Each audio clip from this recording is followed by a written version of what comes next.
Hello, my name is Harold Swifty Shaver, and we're here at the Morgantown History Museum today to speak to former mayor, former member of the West Virginia House of Delegates, Miss Charlene Marshall. It's an honor to have you with us today. Well, thank you for inviting me. I'm pleased to be here. Let's start with your childhood.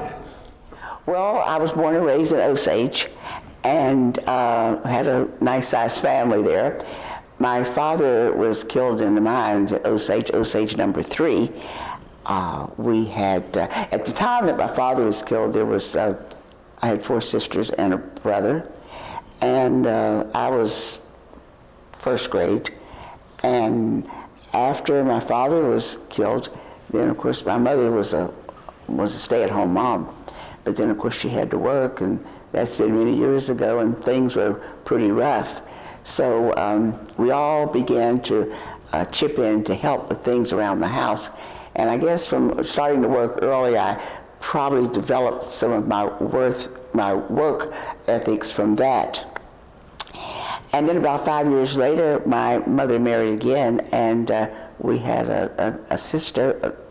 And 4 years after that, my stepfather was killed in the mines. So we've had a lot of things happen to us in the family, and my mother had lost her father in the mines when she was a child. So we began to learn how to help to take care of ourselves, how to work with each other, and to take care of things around the house. So I, at the age of probably 12, began to get little jobs, and of course that would be for private homes. And I went to school, first grade, at a little one-room school up in Purseglove. And I went to school there for 1 semester. There was 2 one-room schools there in Purseglove. One was 1st through 3rd, and the other one was 4 through 6. And we only went to school there one semester, and then the school was built in Osage. And I often heard my mother say that that first semester, there was 3 of us in school. I was the 3rd oldest, and each one of us went to a different school. There was a little school in Chaplin, there was one at Bertha, and I was at Purseglove. So I often think that, my mother went through some pretty rough times during those years. Then from going to the school in Osage was called Floyd B. Cox, and I went to school there through 6th grade. And after 6th grade, then you would come to Westover to go to Monongalia High School, was the all-black high school, and any one in African Americans in Monongalia County, when you went to high school, that's where you went to school. So I graduated school there, and periodically you would have individuals, families call the high school, talk to the secretary, and ask her if any young ladies wanted to work after school. So anytime I could get a job, I did that. So I've worked for many families throughout the area. And of course, that school was there until 54 with Brown versus the Board of Education, and then the schools became integrated. But while we were there, we had many jobs to do as far as raising money for the athletic department and getting out in the community. And I guess I was always getting involved in something, because if there was a contest, there was several contests that I would get in, and of course it always meant raising money. So, and that money would go for the athletics department. So I've had a lot of activities that I've participated in through the years, and it's been a good life. I have no complaints. What was it like going to Monongalia High School? Well, going to Monongalia High School at that time, when we first went over, you just thought that was just the biggest school in the world, and because it was so much larger than what you were familiar with, before. And then, of course, when I think back now, and some of the students that were a few grades ahead of me, I just thought they were so old, and now I realize there's not much difference in those ages. But just to be there, and then eventually to learn the history of that school, quite exciting. Also back during that time, when we would have the basketball tournaments, and that would be for the northern region. If the tournament was held at Monongalia High School, then there was a lot of work to do, because during that time, there was no hotels for the African Americans to live in Morgantown. And everybody was busy trying to find homes, private homes, for the basketball players and the teachers and everyone that came to this area. So now when I think about it even more, I realize that that was quite a load for the teachers with their already heavy schedules. But we did have a good time doing those. And then after the games, there would probably be a dance or socials and so forth. So you just lived with whatever you had and you made the most of it. Monongalia High School had 2 state championships, one in basketball and one in football, right?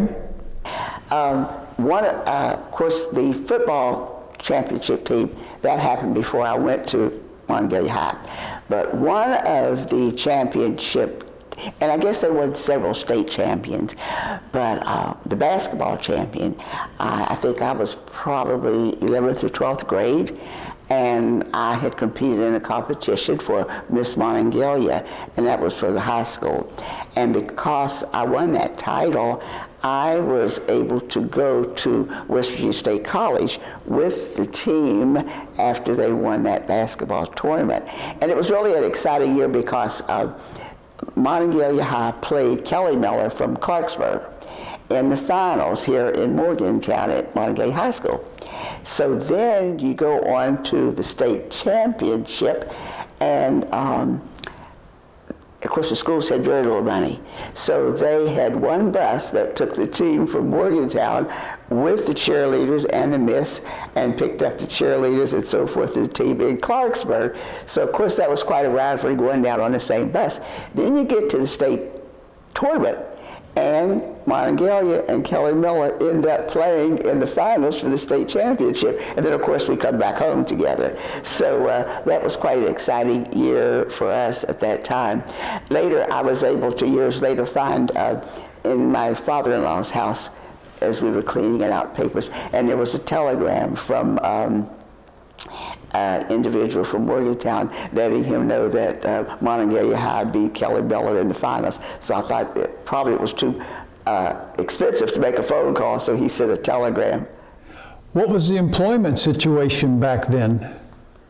Well, when I first, after I was married, and always wanted to have my own job, and I was so accustomed to having jobs even in high school, and it was difficult to find a job, or almost impossible for African Americans to find jobs other than domestic.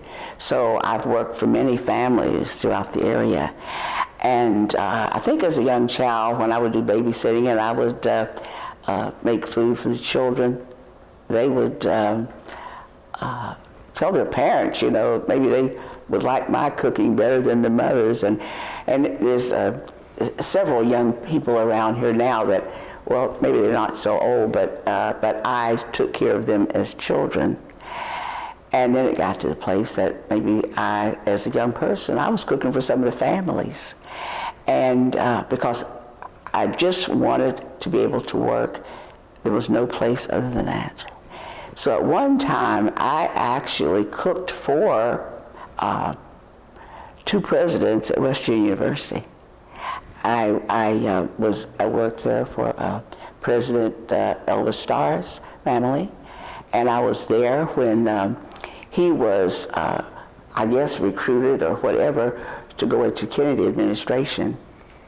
And I was there at the house one night when everything was final, and I was answering the phone, and it was someone from President Kennedy's office, and they were making the finalization for his transformation to go to that administration. And I answered the phone, and I think probably President Kennedy probably thought President Starr was on the phone, and I was going to get him. So that was my one opportunity to hear his voice online. And then after President Starr left, President Miller came, and I worked just part-time for them also. And I was at President Miller's, I was working there when I was able to get a job at Sterling Faucet. Now, that was probably some of the very beginning of the civil rights movement, because there was quite a a large number of individuals employed at Sterling Faucet. And one lady told me, she said, Charlene, I think they're going to be hiring African Americans, and I think, things have changed. Why don't we put an application in? And I thought, okay, well, I'll do that. So I always felt kind of bad because she asked me to go and they hired me, and they didn't hire her for a couple of years. So I remember coming back telling the Millers that I would be quitting because I had this job. And of course, everybody's going to go for a job that pays a little bit more money. And I went to work at Sterling Faucet. So I was the first African American, or sometimes I say this, the first recognizable African American female that they hired at Sterling Faucet. There was 1,200 members in the union at that time. It was a steelworkers union.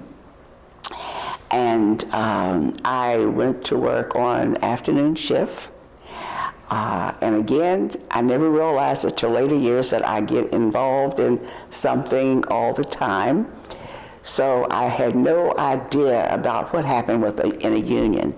And but I guess I did realize something with United Mine Workers because my father and my stepfather were union workers. And I always thought, well, if I could do something to help people or to do improvements in the union, I would like to do that. But at the time when I first got that job, of course, I did not want to pay I didn't want to take my money for the union dues, but I realized that was a part of it. So I was employed there, worked at Sterling Faucet for 15 and a half years. Right away, when my probation period was up, I was a union member. And so I've always said that when my money's going someplace, I want to know what it's all about. So I got involved in the union. And during that time, I don't know how many years I had been there when I became the secretary, recording secretary for the United Steelworkers Local 6214. Then I also became a delegate from the union to the Mon Preston Labor Council, and eventually became the recording secretary there also. So I had great experience, made many friends at Sterling Faucet. I still have some of those same friends. And that was probably, at that time, that was the best job that I ever had. And there were so many people there. Now, as I said, there was 1,200 members in the union, and I don't know how many office people or management there was. But and then while I was there, I also started to bowl. And up until about the time I started to bowl and we had a team, there was also no place for African Americans to bowl in Morgantown. And there was a family, well, as a matter of fact, Mr. Marcus Cranford, who passed away recently, and I know that you've interviewed him before. He was the last surviving member of that championship football team. And he and his wife had talked with somebody in the bowling, on the bowling lanes. When the lanes were out here on before they did the new road out here, Don Knotts Boulevard. Before that was built, the road was down below. There was a bowling lane there. And, to let them know that, what's wrong with maybe African Americans bowling. And every one time they called me and says, come on, we're going to go on a Sunday evening. We're going to be allowed to bowl. And that's where we started. Then we put, one of the ladies that lived in Jerome Park, Claudia Woods, and she decided, why don't we get a team together? So we talked about having a team, joining a league, and one team had dropped out of a league, and it was on Friday night, so we thought we'll put the team. Then we heard later that another team in there decided, when they heard that there was going to be a black team, they thought, we're not bowling. So it didn't bother us, we put together another team, so we had two teams. So I started bowling there, and by that time, the lane had been rebuilt out where Suburban Lanes is now. And I bowled for, many, many years. And because I would follow my money and wanted to know the rules, I eventually became the president of the Morgantown Women's Bowling Association. And as a result of that, I started going to the state bowling meetings. And the first time I went to a bowling meeting, it was in Charleston, and I had no idea how I was going to get there because we had one car and I couldn't take that. Plus, I wasn't that used to driving on the interstate. The interstate wasn't complete at that time. But I made my way to Charleston with another person gave me a ride. And when I got there, and when the meeting started, there was 100 women in the meeting. And I looked around and I thought, where's the black women?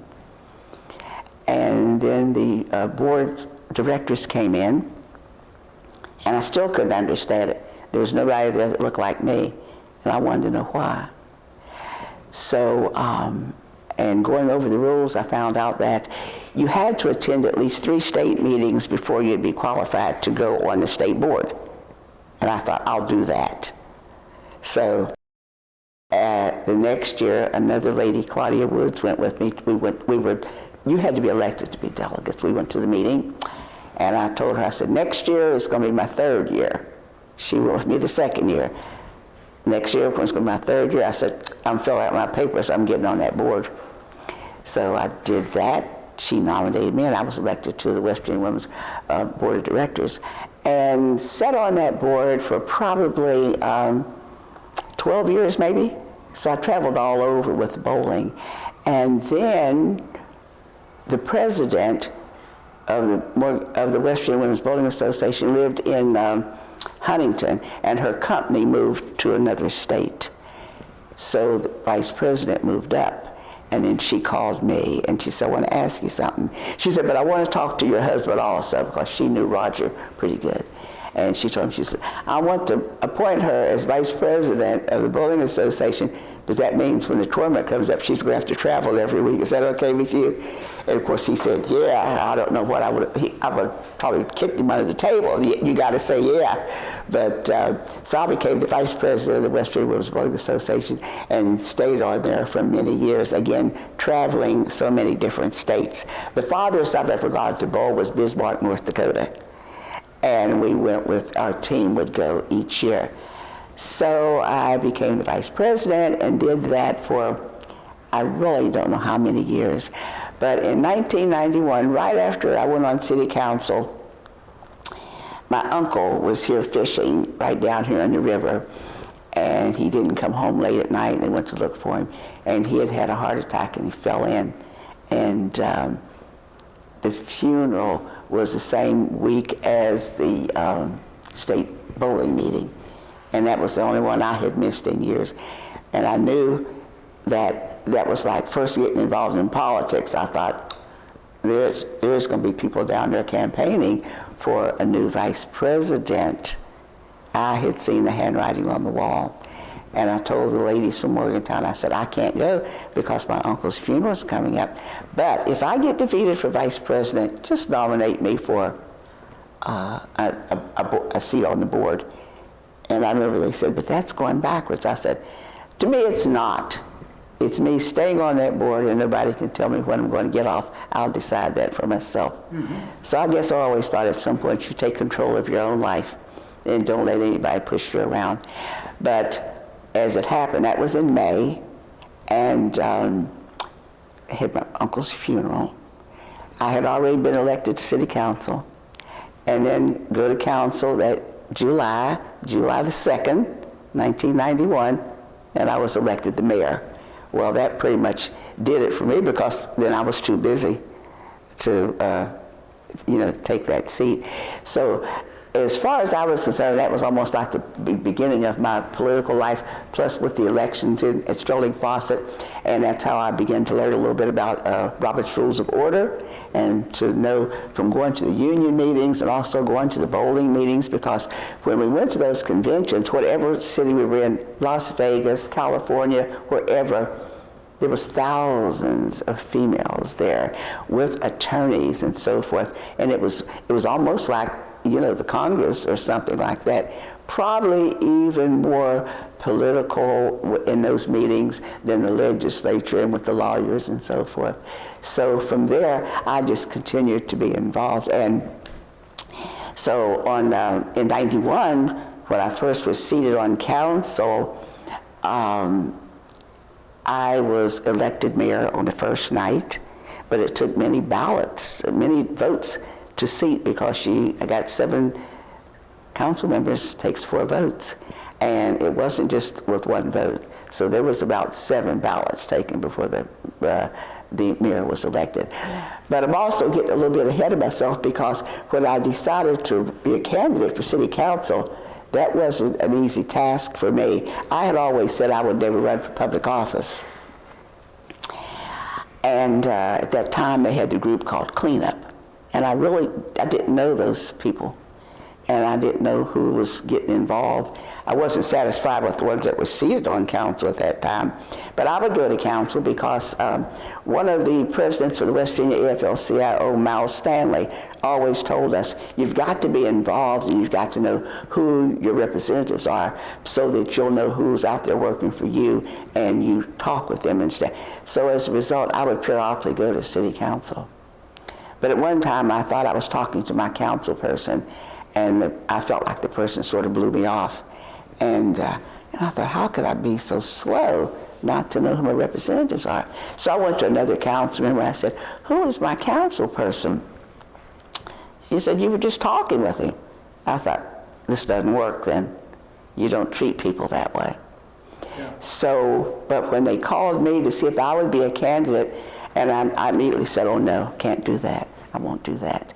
And I would talk to them. Maybe at one point they'd think, well, she's going to do it. I'd see it. I'd get on my way home. I thought, am I crazy? I don't want to do this. But there was one time when I had a phone call from a gentleman, and he said he wanted to talk to me. And the word had gotten out on the street that I may possibly be that candidate. And the gentleman said, I have a slate made up, and you're not on it. And I want to talk to you about not putting your name on the ballot. And I told him, I just come in from work, I'm fixing dinner, and I don't want to talk to you. And I don't want you to think I hung up on you.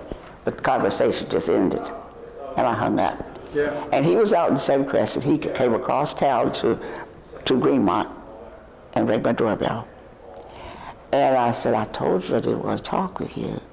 And he said, but I just want to tell you that I have a slate, and everyone on this slate is a male. Each of them have had a person in their family, I think their fathers, killed in the mines, so they pulled themselves up by their bootstraps. At that point, I said, come on in. I want to talk to you. When I finished telling him about my history and what I've been through, I said, and you're going to tell me I haven't tried to pull myself up by my bootstraps? And at that point, I knew then that if I did this, I was going to have thick skin. But I still hadn't decided.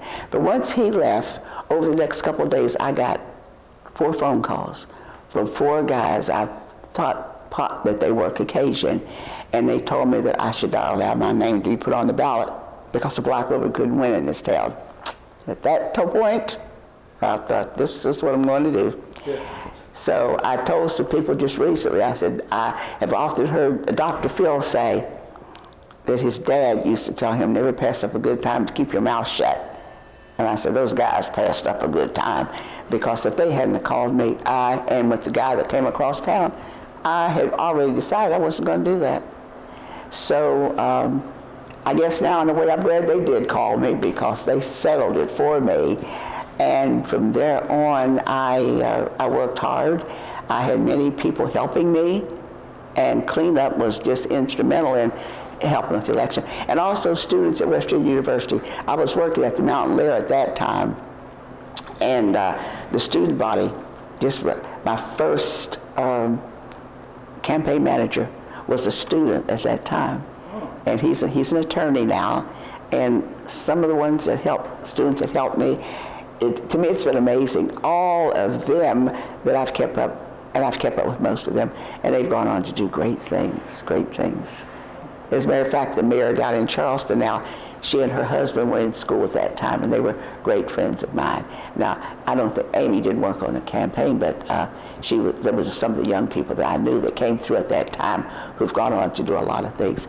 the president of the student body at that time, his name was Sam Sutton from Charleston, and they just took over. My campaign manager was a young man from Grafton.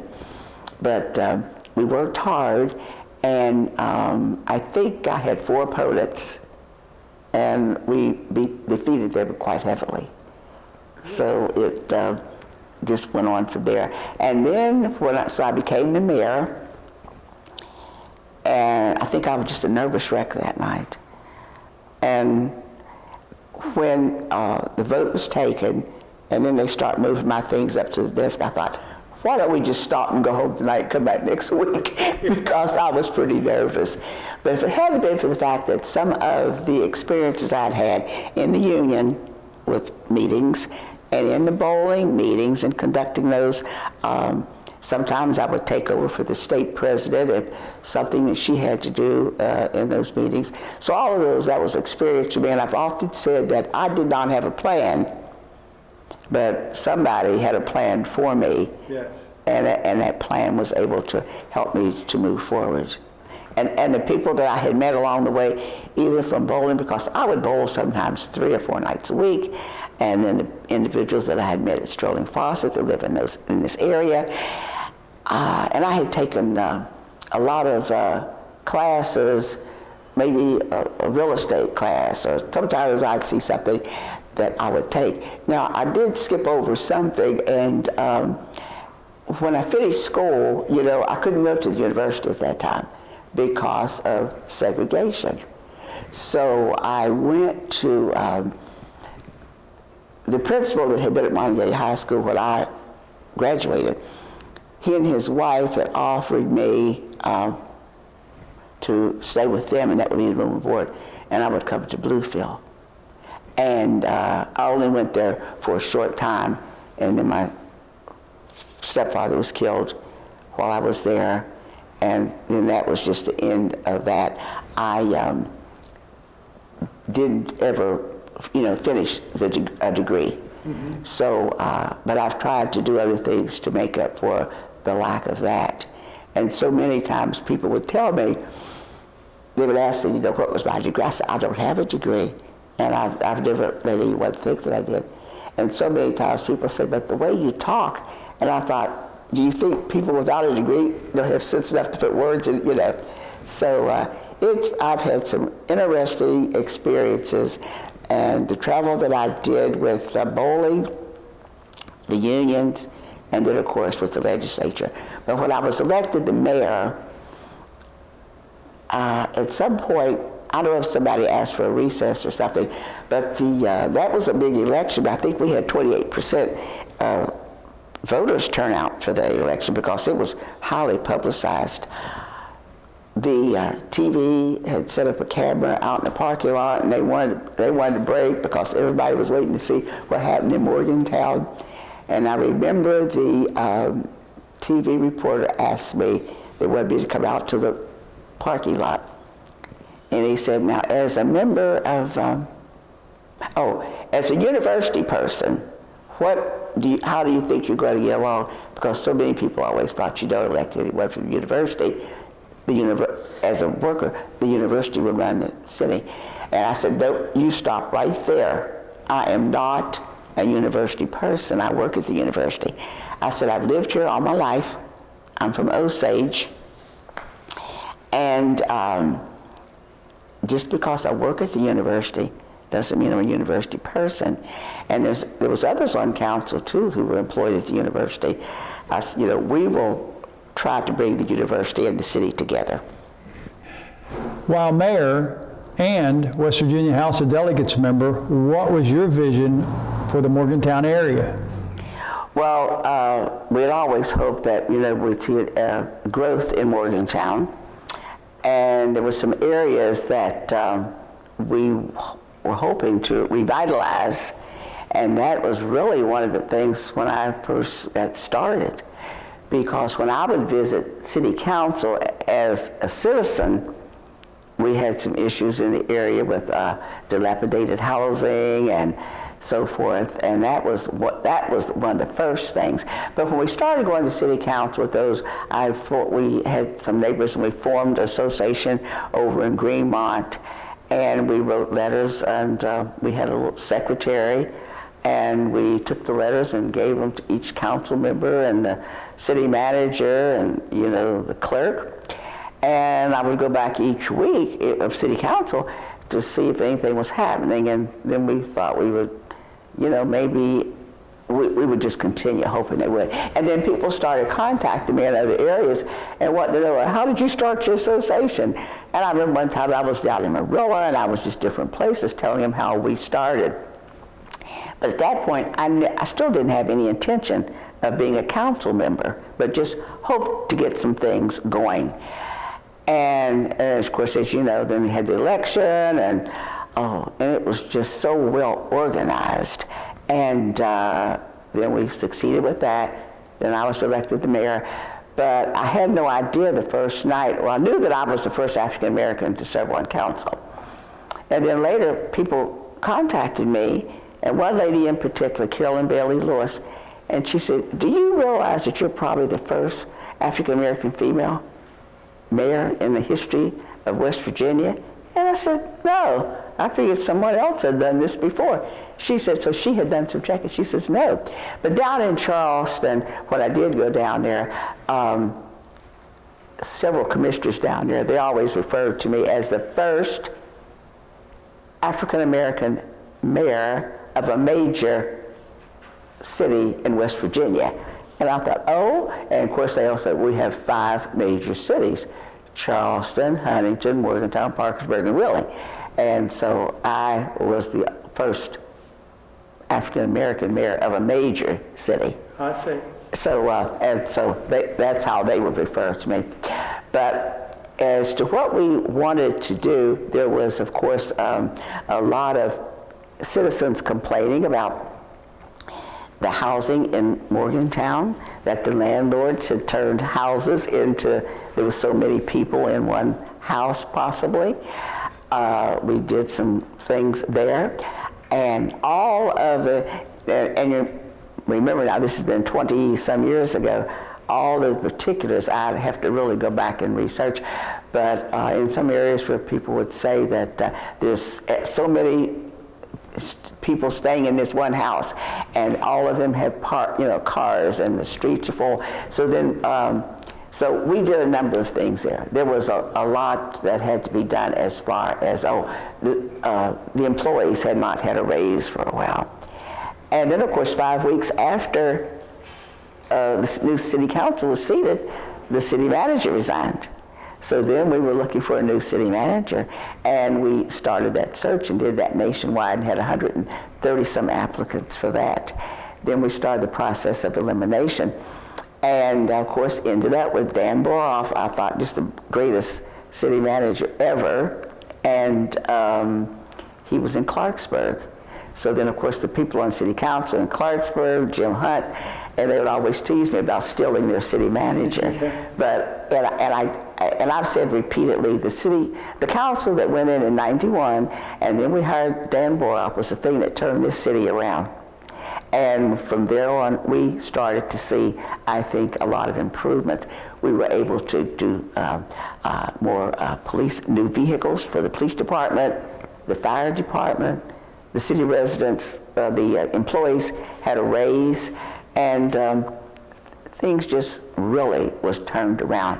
Also, the rails to trail, I can remember when Governor Caperton came, and we were first looking into development of the waterfront, and the chief of police at that time, his wife was an employee of Mrs. Ruby's, and we wanted to get her down to the waterfront, but it was like a dump at that time, and Mrs. Ruby didn't want to come down that Walnut Street, like going down towards the river. She was afraid of that, so he put a cruiser across there to make her more secure. Is that right? Yeah, and I know I have a photo, and it was something, I guess at that time, I hadn't paid a lot of attention to who the senators were and so forth. Now when I go back and look at that, and I thought, why didn't I know all these people? I hadn't been involved that long in politics, but there was, I knew Governor Caperton, of course, but some of the people that I've seen now, I thought that's when I first became aware of, who they were.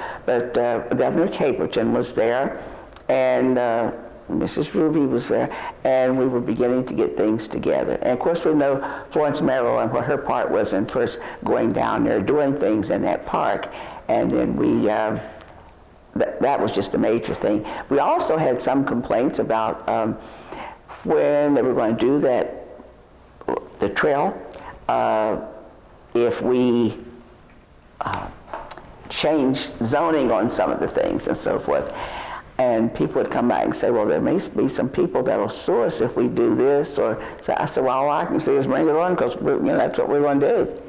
So you had to, as I said, I soon learned to have thick skin, got to, stick up for yourself, and don't let anyone think they can turn you around, make you afraid of whatever your thoughts might be.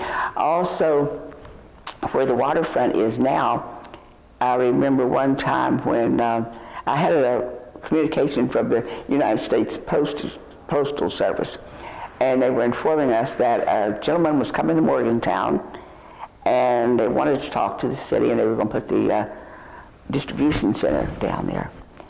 And so I went to Dan Broth, and I said, I know this is a meeting that you would have to be at. You need to attend that. So I think Roger Dalton was the postmaster at that time, and we set up the meeting, and he and the gentleman came to City Hall, and he said they were going to put the postal distribution center there. And we talked with him, and the city manager said, we were really hoping to put something there that would have a continuing revenue flow coming in, and could we help with finding another location? So it was like that was going to go down there. So Dan Broth and I talked, and Dan said, Mayor, you've got to do something, because I think we can make some other arrangements.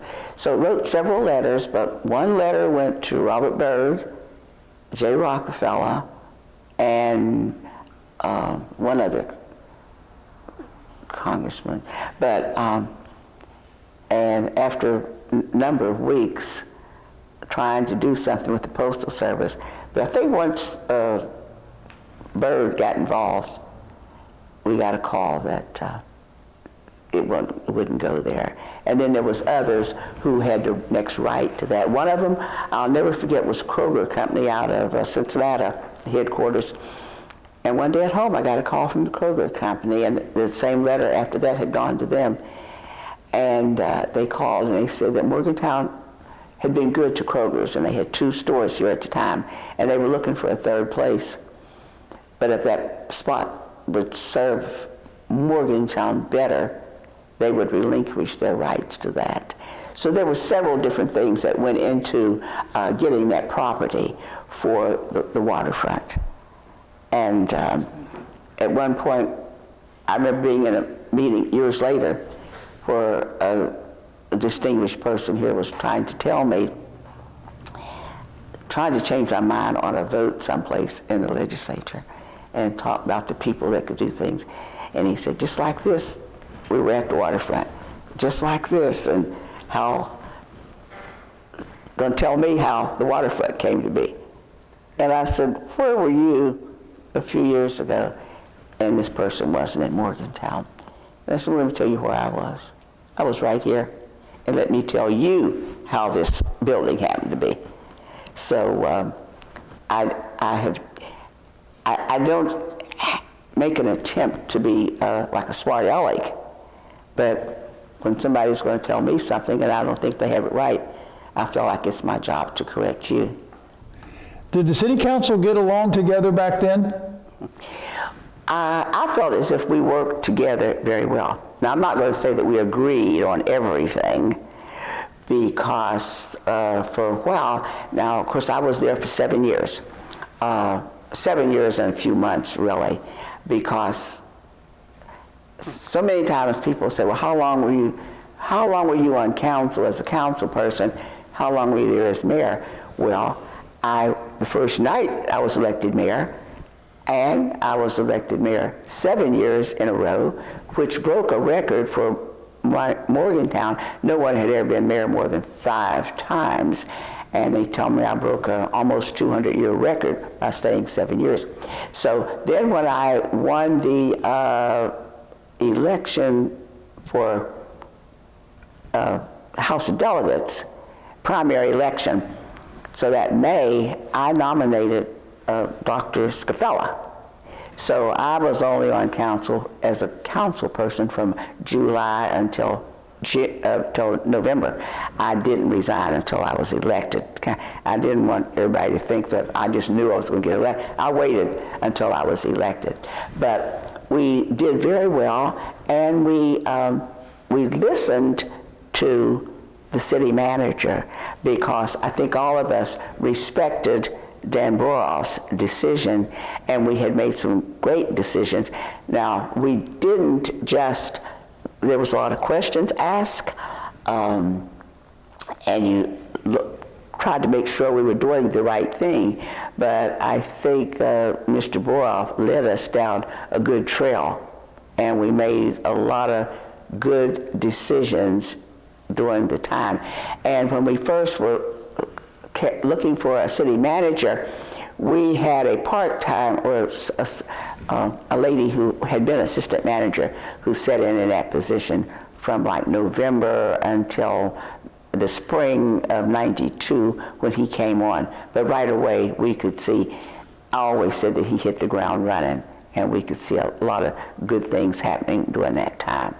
But we worked together good, and sometimes we would have some tough vote counts, but in the end we would, we came out, I think, doing a very good job. But I think I always felt that this is what the city manager, Dan Boroff, had when he was educated in this field. Now, of course, we'd ask questions, and he didn't just have a blank check to do things with, and I think we were very accomplished. Tell us about your time serving in the West Virginia House of Delegates. Well, that was a really exciting time, and as you know, I was there for 14 years, and it's such a learning experience. You learn so much about the state, and I guess I never thought about how different each section of West Virginia is. Something that might be important here in Morgantown, we could care less about someplace else. And of course, at that time, since we were doing so well here, I always found it to be difficult if there was a bill that pertained mostly to Morgantown, because they thought we had everything anyway. But it was great. I was able to get along with a lot of people. I had friends on the other side of the aisle also. And when we would adjourn and then go back for a special session or whatever, everybody was always so glad to see you. And I don't know, I kind of think some things, or a lot of things has changed since then about people as they get along, And I served on some great committees. I was pleased when I got to be a part of the Finance Committee. And so many people here right now tell me a couple of things that I was able to get, that they're still getting those funds. They've been cut some, but I'm pleased to know that that is still happening. Then I was appointed a chaplain. Now, I'm not a minister and so forth, but I would have those individuals lined up so that when the speaker made the announcement, you knew who was going to lead the prayer, lead the saluting the flag, and give some other maybe announcement or something, but or make a motion not to read everything that happened the previous day, and there was a little speech for that. And the secretary that worked with me, we made sure those individuals had if it was something they needed to memorize, it was in the desk for each one. But it was just a great experience for me to be there. I had not been away from home that much, at one time to be gone for, like several weeks. But for a long time, I didn't always come back every weekend because that was quite a bit of travel. But it's an experience, and I felt really privileged to represent Monongalia County and all the individuals who helped me obtain that seat. And I think I may have been the chaplain for maybe 7 years or so. And I had the opportunity to make contact with people from all across the state. Some of the delegates would tell me if they had someone in their area that they thought would be great to come to the legislature to lead the morning prayer. It wasn't always just a delegate. I was privileged to have the opportunity to have my pastor, Pastor Kane, to come down and that was special for me to have maybe him for the opening ceremony or someone special for the closing. But they were all special, but those are about times that I wanted somebody from my hometown to be there. And then to have the youth in the area to come down and page for me. And when I go back now and look at some of those old photos, and some of them are out of high school, or there's a young man here in Morgantown now, Claudio, and I had him as a page when he was probably maybe first or second grade. Now he's just buying the place up down here now. But he's a businessman now. And it's just so great. And they remember coming down and how grateful they were to be able to come down and to be a page. And it just really brightens my day when I see some of the ones who worked with me, put them on Facebook. Sometimes people, it may be somebody from across the aisle, and they'll let me know that it's good to hear from me and they want to know how I'm doing. So it was a great time for me. What do you think about Morgantown now in 2019?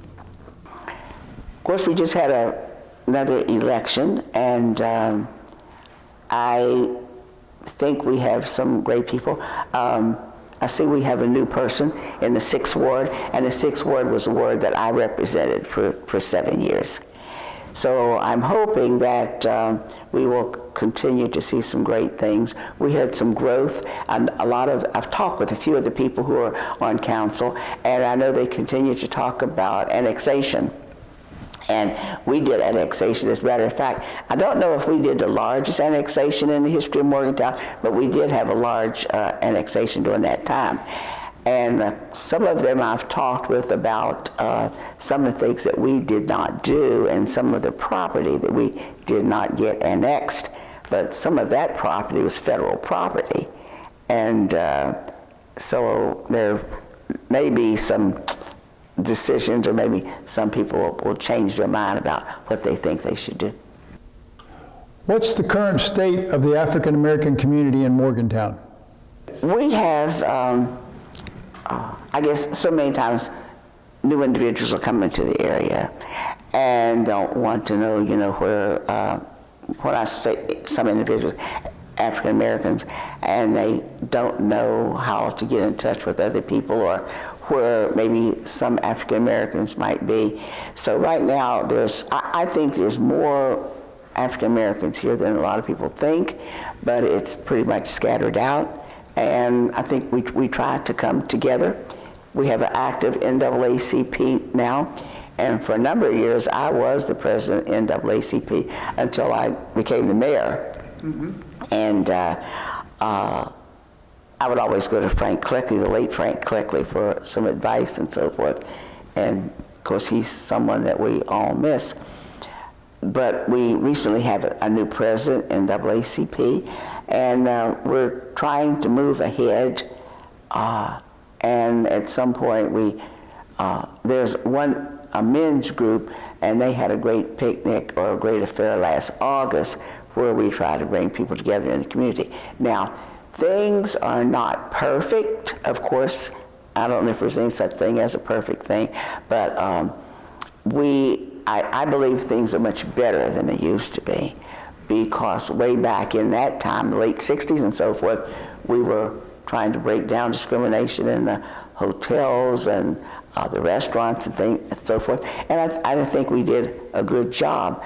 things are a lot better than they used to be in those areas, but there's still work to be done. And I think there's still work to be occasionally we'll hear about something that maybe should be turned over to NAACP, whether it's in the public facilities or high schools and so forth. But I think we have to keep our minds sharp, be on the lookout for those, be aware of what's going on, and try to make improvements in all the areas. You and I both attend Kingdom Evangelical Methodist Church. Right.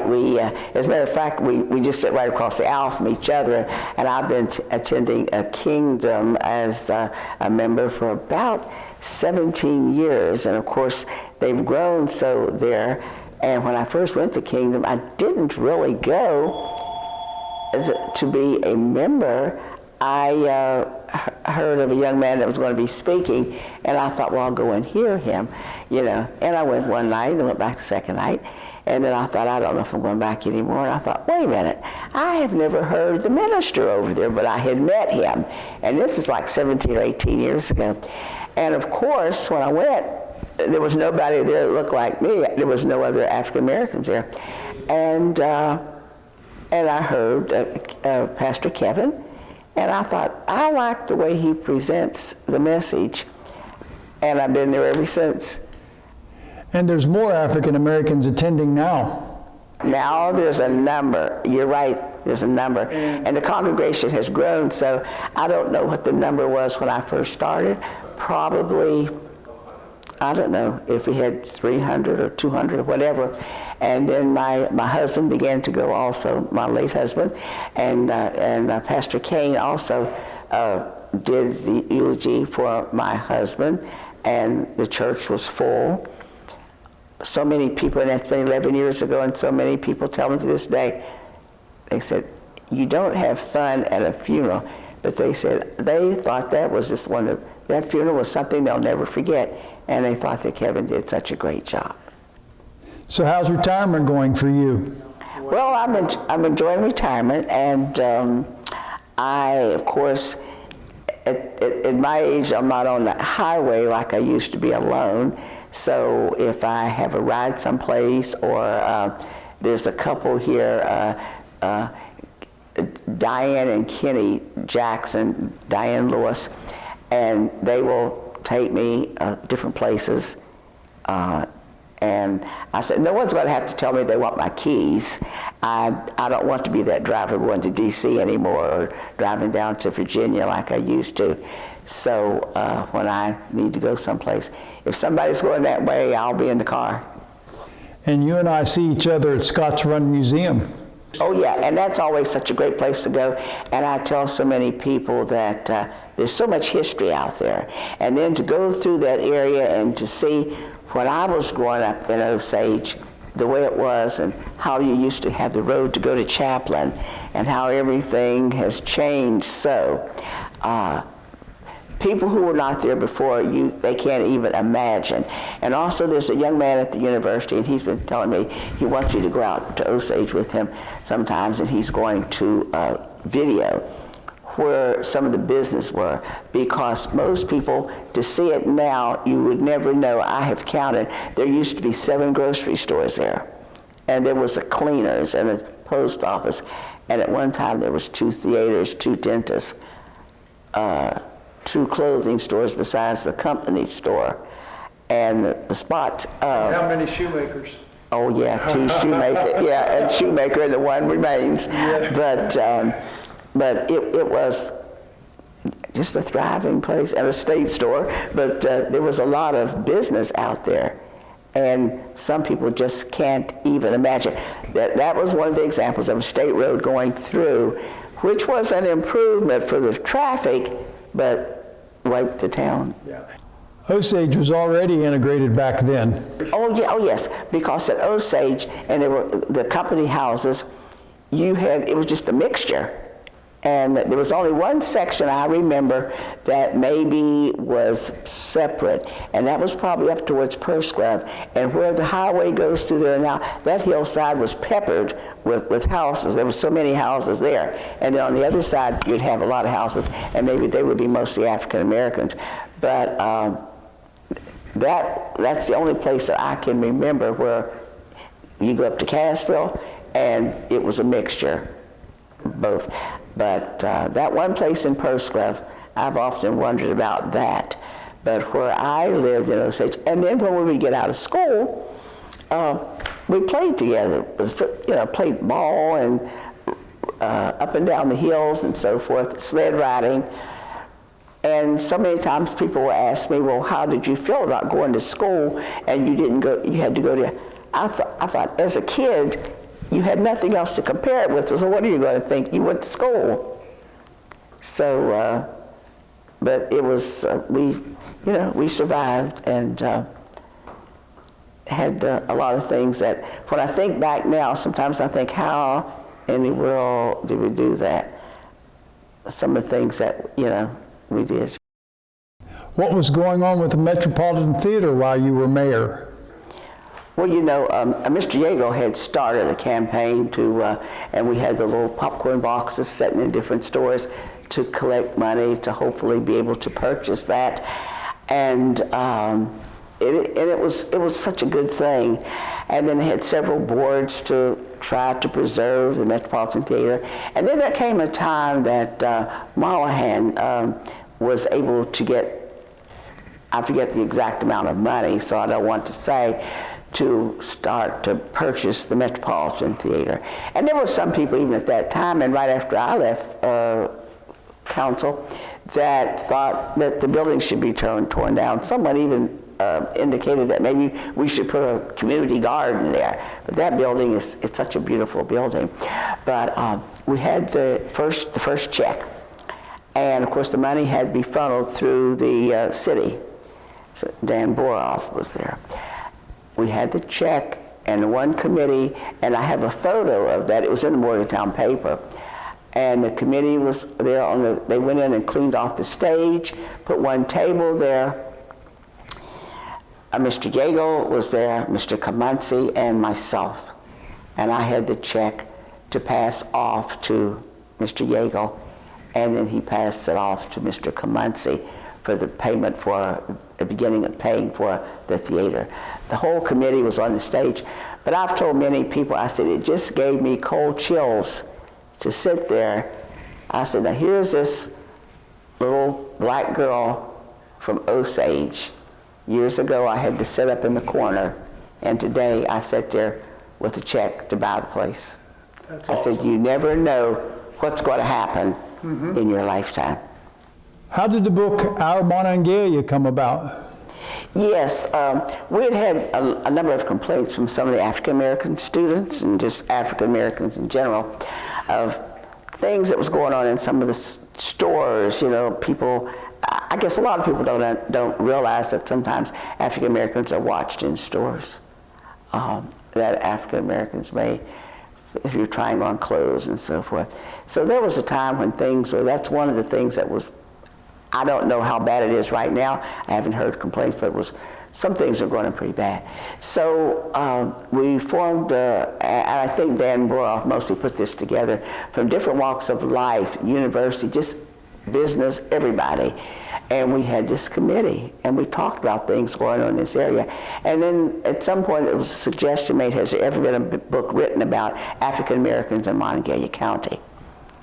And Dr. Barb Howell was on that committee. And I think she was the one that made the suggestion of a young lady who was in her class at that time, Connie Parks Rice. And then we went about all the work to get Connie to do this book. Connie would go around and interview people, and fortunate enough, there was one lady that she was able to interview. I think she lived to be 104 and had, of course, knew a lot about Morgantown, Mrs. Miriam McNeil. So Connie would talk to us, and maybe I would say, I think you need to talk to this person, and everyone you would talk to would send you on to someone else. And so as a result of all those interviews, this book was published. And at one point we tried to get photos for the book, but you know how some people are very protective of their photos. They may not get them back again. So one year when we were having a reunion from Monongalia High School, there was something set up with the university. You bring your photos with you, and there was a place set up. They would make copies and give them right back to you, and we were able to get photos for the book that way. And it's really a good book about the history of Morgantown. I've always felt really bad that at the time, I guess I had so many things on my mind, I didn't give any history about my husband's parents. They had the home at 457 White Avenue, and a lot of African American students, when they came to WVU, because you couldn't find a place for them to live and a place for them to eat, my mother-in-law did room and board. And I've heard so many people later who maybe got degrees here and so forth say they would never have been able to get a degree from WVU if it had not been for James and Nora Marshall. But they were, and even if you didn't live with them, you may have had a room at somebody else's house, you would take your meals with them. So that's one of the parts I've always regretted that we didn't include in the book. There's a lot in there, of course, about Mr. Edwards, the older Mr. Edwards, J.G. Edwards, and how he started the water company in Morgantown and the garbage company and so forth. And Mr. Hunt? And Mr. Hunt, you can't ever leave out Mr. Hunt and the stories about him.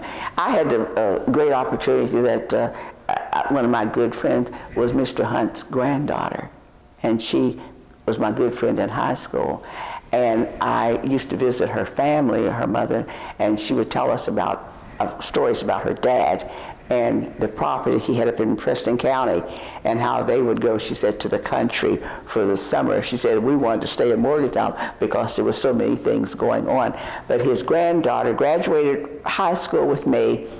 She was valedictorian, and then after Brown versus Board of Education, she had been at West Virginia State College. So she came back to Morgantown, and in history, they'll have her down as the first African-American female graduate WVU after integration.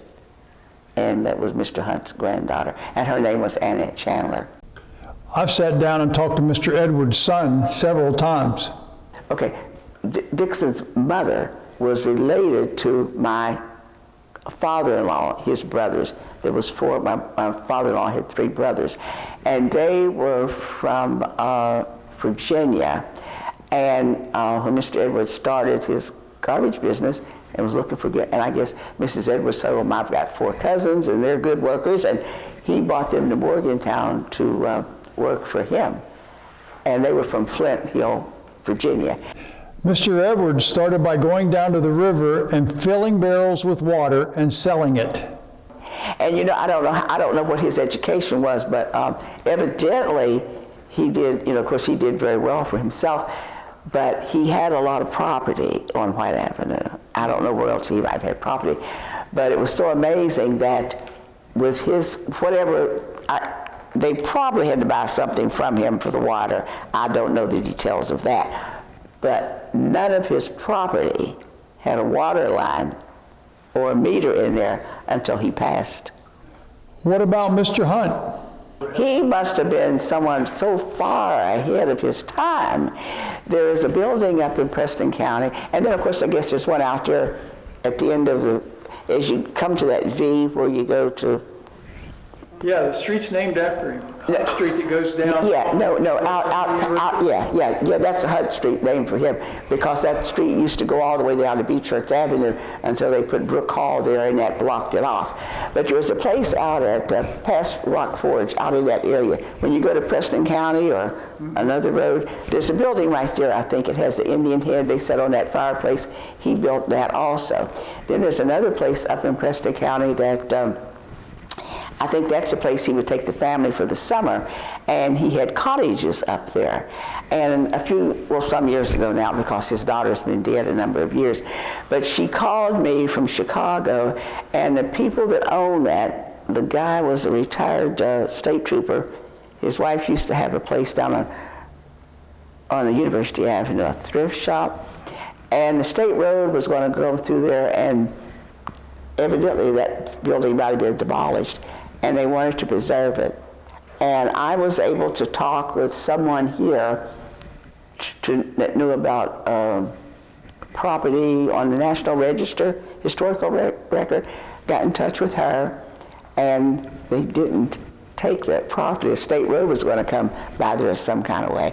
But so the building is still there, and my husband and I went up to visit with them, and the owners told the story that Mr. Hunt, I guess he was so advanced, he used to get ice. I guess their winters were so much worse than what we have now. He would get ice from Cheat, haul it up there, and he used some of that for his help to freeze his ice cream because he had the Hokey Pokey ice cream. Yeah, he was famous for that. And then they had a cooler up there. He made it so a stream went through there, and they tell me that you could store things in there even today. Now, he evidently died in the early 30s. And they said the way that place is built, the man was many years ahead of his time. Mr. Hunt was well known for his ice cream and hot dogs. And I guess some seafoods or something, and he had a number of restaurants throughout Morgantown, and there's a lot of photos around of all the restaurants that he had. And one place, it just looked like it was a restaurant that just catered to ladies or something.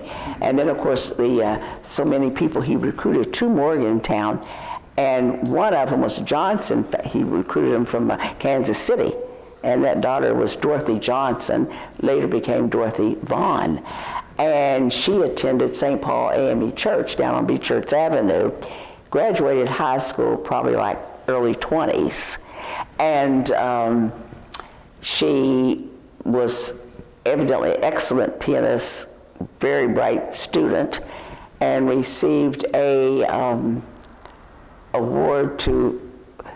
received a scholarship to go to college at Wilberforce, that's connected with the AME churches.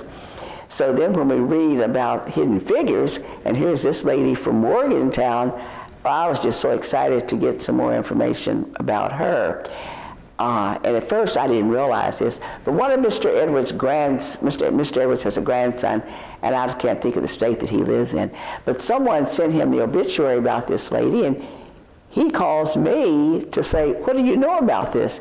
And I said, well, of course, I didn't know the lady. You know, I thought I wasn't here at 23. But I said, I can understand the connection because she went to the high school. Mr. Hunt had the place on Beechurch Avenue, and that was the first black high school in the top of that building, and then later they went to another place on White Avenue. But Dorothy Vaughn evidently went to high school there. And to think that two females in that movie, one grew up here in Morgantown, and the other down in Greenbrier County, and that Catherine Coleman Johnson was from Greenbrier County, and she went to West Virginia State College. But she did teach 1 year at Montague High School, I think in 1940. And I had the opportunity to meet her and went to her birthday party at the Greenbrier when she was 99. And she talked about living with staying at the principal's house. And I couldn't put that together. And then later it dawned on me. She lived, Mr. Barnett, Arthur Barnett was the principal, lived on Richwood Avenue, and so she evidently stayed at that house. I see. Yeah. And I thought it was ironic. One day I was reading an article about Dorothy Vaughn, and somebody had written a letter of recommendation. I have a copy of that someplace, and I thought, oh, what a great letter. And then I get down to the signature, and it's Arthur Barnett, and I thought, oh my, he was the principal in 23. He was still the principal in 50s when I went to school. So he was there for a long time. Yes. But there's just so many great things. But Mr. Hunt was so well known, and as far as I know, Hunt Street up past Colson Hall, between that and the old president's house, is about the only street in Morgantown named after an African American. What other African American men had businesses back then? Well, of course, Mr. George Blue Sr. had a shoe shop, and I know a lot of the young men used to work there when it was on Willie Street, and then when he moved down to, what was that? Fayette Street, they worked there. And of course, Mr. Dooms had the restaurant on Spruce Street, And a lot of people would go there for the different sandwiches that he had, and they talk about his famous pies. And of course, and although those individuals have been gone for a long time, Mr. Dooms, of course, still has 2 grandchildren that live here, Glenn Walker and Annalie Stevens. And of course, Glenn is a businessman on High Street. And down in Osage? There was one lady had a business there with Mrs. Coleman, and her daughter was married to Dixon Edwards. So some of those, of course, the Edwards live other places now. And then there was another little place down there that everybody would go to. And of course, we know about Al is still there with the shoe shop, And of course, Al worked for some of the other, when he was a kid, and he tells that story. Al points to that chair and says, when I was a little boy, I shined shoes in that chair. And that's one of the things I enjoy about going to the museum out Osage. You see a lot of the people who grew up there and left, and of course those who are still there. And then there's a gentleman that I usually like to talk to out there, and for years he didn't know me, but I'd see him around town, see him driving through, and his last name, I'll have to think about that, but Probst, John Probst.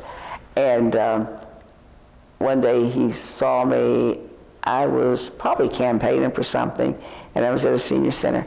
And he said, I've been wanting to talk to you. He said, I saw in the paper an article about you, and it said you were from Osage. And I said, well, I've been wanting to talk to you. I said, because I know who you are, but you don't know me, but you know my family. So we started to talk, and then my grandmother was a midwife.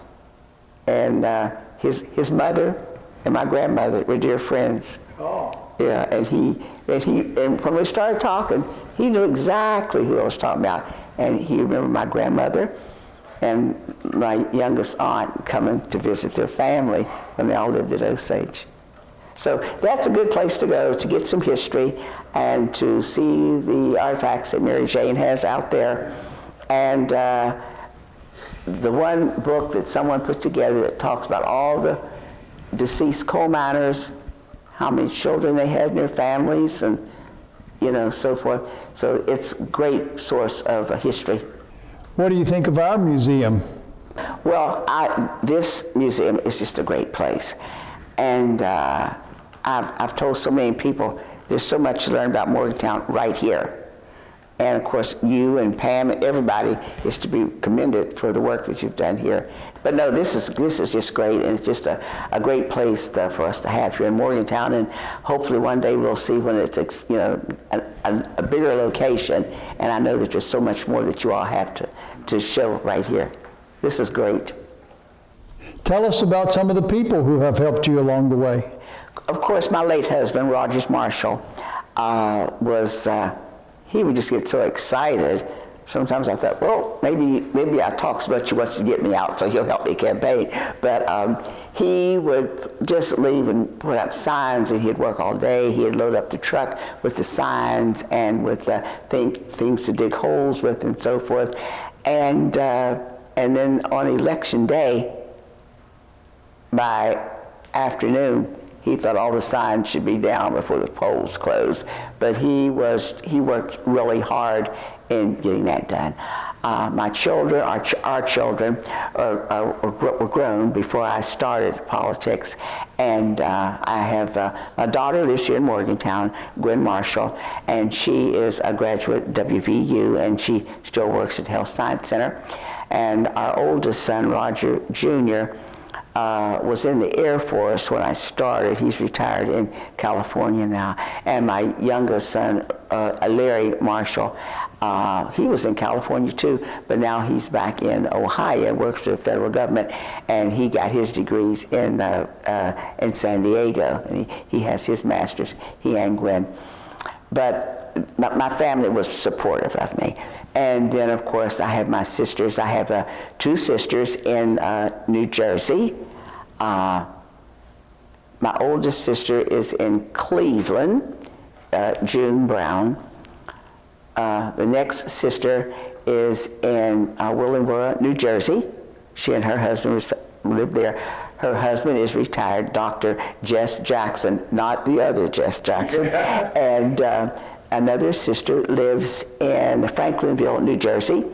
She and her husband, she's retired school teacher. Her husband is retired, Dr. Roy Dawson, retired superintendent of schools in New Jersey. Now my brother was deceased. He was killed in an automobile accident probably 50-some years ago. And I have a sister in Columbus, and she is retired from Social Security, but they were always supportive of me. And then my oldest sister passed away a few months before I was a candidate for city council. But so all of them moved away and I stayed here. But they come back and visit, and when the nieces and nephews were little, especially the nephews, they came back every summer. And some of them still come back for football games, but they were always so supportive of me. Anyone else?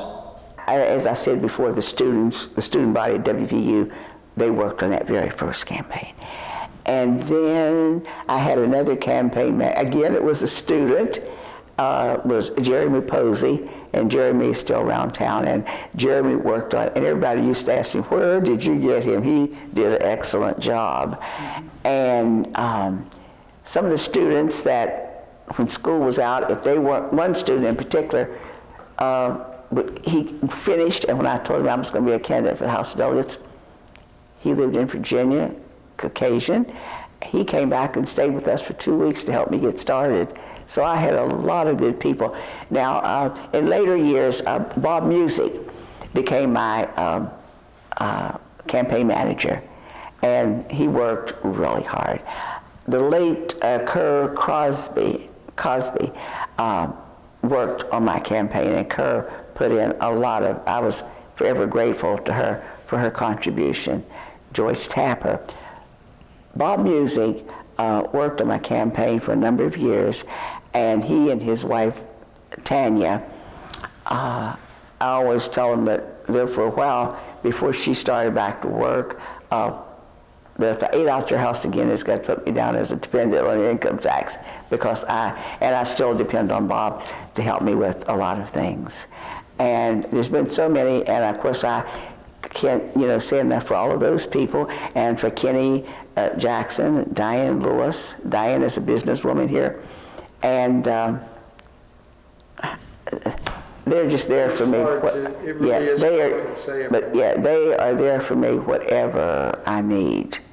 And my sons are not here, and I think it's like Kenny just takes the place of that, to come, always coming to help me with something. As a matter of fact, he was at the house yesterday evening to help me with something on the screen door. But but I've had a lot of good people to help me. And I think most people should understand, whatever you're doing, and some of the things that I've had the opportunity to do, you don't do it alone. You're standing on someone's shoulders, and there's a lot of people there that are willing to help you. So I have been blessed in that way. There's just been so many good people who want to help me. Well, Miss Marshall, it was a pleasure having you here with us today. And thank you for having me. I really appreciate it. And from all of us here at the Morgantown History Museum, we'll see you next time. Support for this program is provided by the West Virginia University Division of Diversity, Equity, and Inclusion, helping WVU create the safe, diverse, welcoming community we all deserve. We are here for you.